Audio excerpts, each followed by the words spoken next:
중3 친구 여러분 안녕하세요. 기가 애니입니다. 자, 오늘은 3챕터 성폭력과 가정폭력 예방입니다. 오늘 배울 단어는요. 성폭력, 가정폭력의 이란 건 어떤 것인가를 알고 이거에 대한 예방과 대처에 대해서 공부하도록 할게요.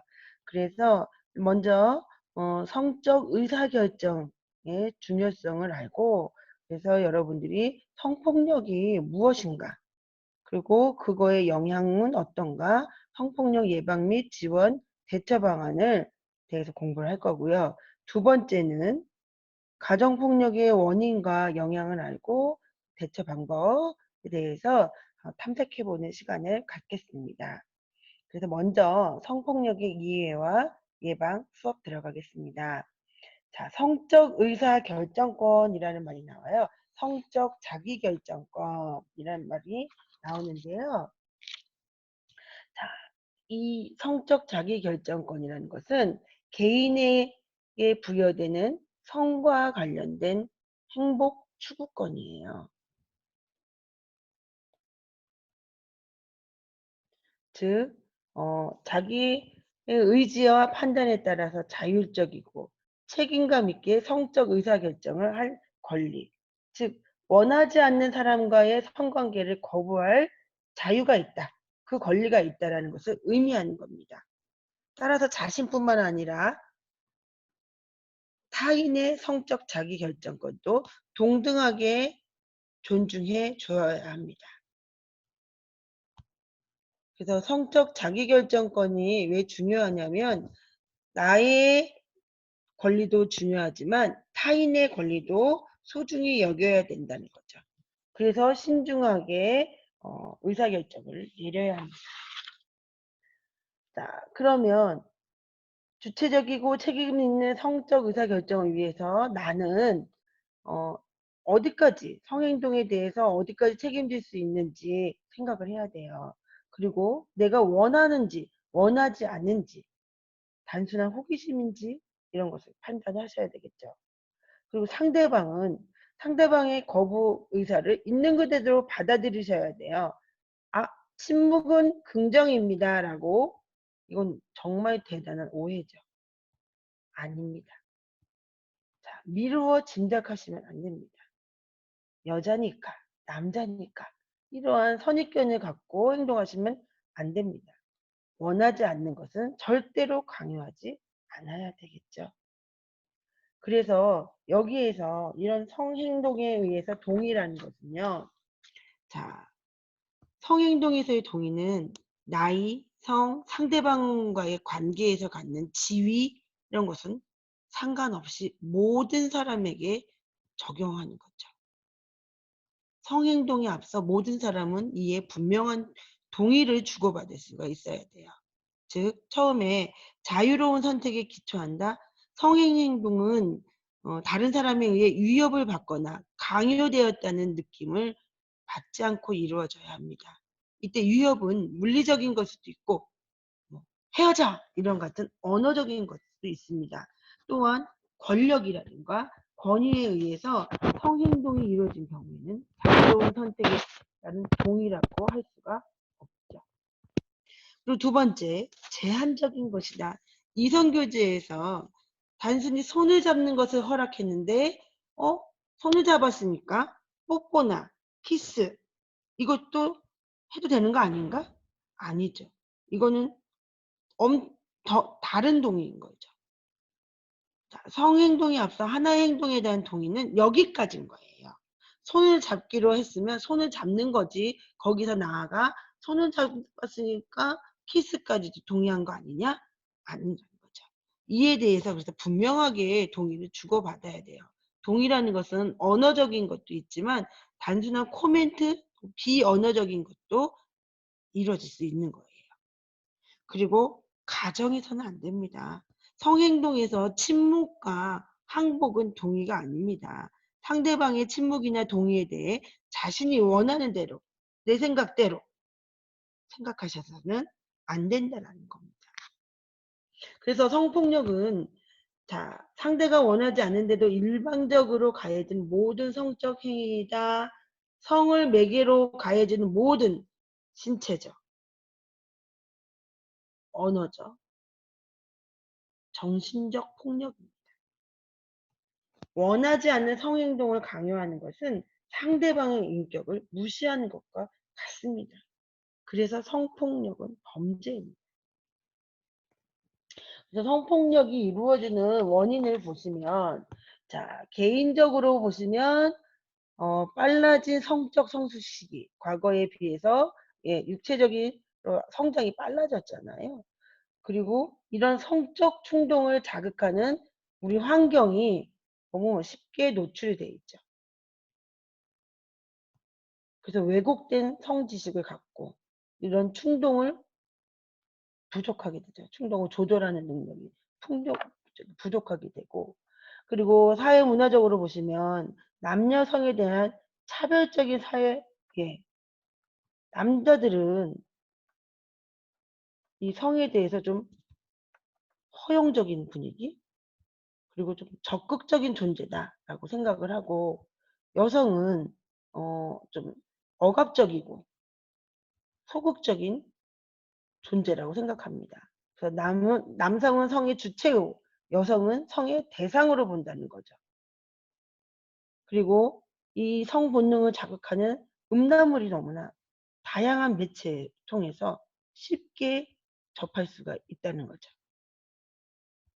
그리고 이 비교육적인 환경에서 청소년들을 너무나 쉽게 유혹하고 자극하고, 그리고 성상품화 탐닉한 사람들 성문화 이거 보시면 광고, 영화 이런 걸 통해서 여자의 너무 성적인 매력을 부각해서 하나의 상품으로 생각하게 하는 그런 문화가 흐르고 있다는 거죠. 그래서 이 성폭력에 대한 법적 장치가 미비합니다. 그러니까 이 성폭력은 분명한 범죄거든요. 근데 이 범죄로 인식하기보다는 문제 있는 남성이 저지른 거다. 그리고 부주의한 여성, 그러니까 뭐 치마를 짧게 입고 행실이 바르지 못한 여성이 당하는 거 아닌가? 이렇게 취급을 하면서 제대로 보호받지 못하고 있는 실정입니다. 그래서 이 성폭력의 피해를 보면요, 이 성폭력을 당하게 되면 이 자존심이 치명적이죠. 그래서 자신감을 잃게 됩니다. 그리고 가족과 또래란 게 멀어지게 되면서 단절이 되고 사람을 두려워하게 되고 불신하게 되고 이러면서 사회적인 불신감으로 흐를 수가 있죠. 신체적으로도 뭐 임신이 될 수도 있고 성병에 감염될 수도 있고, 그리고 수치심으로 인해서 막 혐오감들, 그리고 또 얼마나 무서웠겠어요. 또 이거를 보고 있는 가족들의 분노, 이러한 것들이 다 다각적으로 문제가 되고 있습니다. 지금 87쪽에 보시면, 자, 이것도 성폭력이다라고 나와 있어요. 그림들을 보면. 자, 이런 그림들을 보시고 제시된 사례 외에 성폭력의 예가 또 있을까요? 우리 친구들 생각해 본 거 있죠? 예를 들면 음란 전화라든가 아니면 음란한 메시지를 받는다거나 음란물을 게시한다거나 내가 원하지 않는데 이런 걸 보내준다거나, 그리고 신체에 대한 놀림 있죠. 이런 것도 다 성폭력에 들어갑니다. 그리고 여러분들 성추행이란 말 들어보신 적 있을 거예요. 성적 흥분을 목적으로 피해자가 성적 수치심, 혐오감을 느끼게 하는 일체의 행위로 가슴, 엉덩이 등에 접촉을 한다, 문지른다, 키스, 음란 행위, 성기를 노출시키는 행위, 이런 것들이 다 성추행이라고 할 수가 있습니다. 우리 교과서에 보시면 성폭력 관계 통계가 있네요. 아동 청소년 대상으로 성폭력 발생 건수인데 요 파란색이 13세 미만이니까 여기가 아동이 되겠고, 주황색이 청소년이네요. 자, 통계를 보시면 2005년부터 2014년 거의 10년을 봤을 때, 자, 다 증가하고 있죠. 다 증가 추세네요. 계속 증가하고 있고 특히 증가폭이 청소년이 많죠. 훨씬. 2천에서 8천 거의 4배나 증가했고요. 아동 성폭력도 역시 거의 2배 가까이 증가하고 있습니다. 그리고 성폭력 발생 장소를 보시면 아이고 어디 특별한 곳이 아니라 거의 다양한 장소에서 성폭력이 이루어지고 있고요. 그다음에 성폭력 피해자와의 관계를 보시면 낯선 사람이 대부분입니다. 그렇지만 애인, 친족, 친구, 이웃, 가까운 사이에서도 발생한다는 것을 잊지 마셔야 됩니다. 그러면 성폭력의 예방 방법 하면요. 제일 중요한 거는요. 성은 정말 생명이고 사랑이고 책임감이 바탕이 되어야 된다는 것을 명심하셔야 되고 나도 중요하고 상대방도 존중해줘야 되고요. 그 다음에 올바른 지식을 갖고 있어야 되고 분명한 태도를 가지셔야 됩니다. 그리고 이런 음란물이라든가 이런 것들을 가까이 해서는 안 될 것 같아요. 그래서 성폭력에 가해자가 되지 않으려면 이렇게 나왔어요. 우리 친구들 정말 성은 생명 탄생과 더불어서 애정 표현, 사랑을 나누는 행위이자 책임이 따르는 행동으로 생각해서 성충동을 이성적으로 조절해야 됩니다. 그래서 이렇게 열심히 운동을 하고 성충동을 조절하기 위해서는 열심히 신체적으로, 정신적으로 건강해야 되겠죠. 그리고 자신을 좀 긍정적으로 생각하고 자신감을 갖어야 될 것 같아요.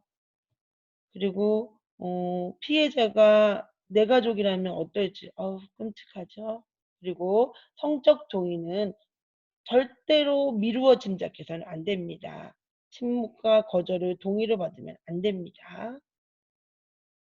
그리고 성폭력의 피해자가 되지 않으려면 분명하게 의사를 밝혀야 되고 불안이 느껴지면 즉시 피해야 되고 그다음에 대처 방법 그러니까 성폭력에 관한 충분한 예비 지식, 대처 방법 그리고 이렇게 호루라기를 분다든가 이런 아이디어 예비 지식을 좀 가지셔야 될 것 같고요.